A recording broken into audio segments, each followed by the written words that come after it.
Kamusta mga amigo? Ito nga pala ulit si Tito Roy at welcome to my new video at meron lang tayong topic na pag-uusapan na request ng isang amigo natin. Shout out ko lang si Jordan Cornelio. Yan, ang nag-request sa atin ng topic na to.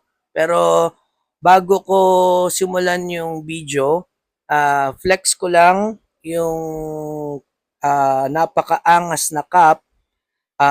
Maraming maraming salamat Crown Manila para sa napakaangas na cup. Okay, balik tayo doon. Ang request ni Jordan Cornelio is ang tanong niya sa akin, sabi niya, ano bang, amigo, ano bang ibig sabihin pagka sinabi mo sa babae, I love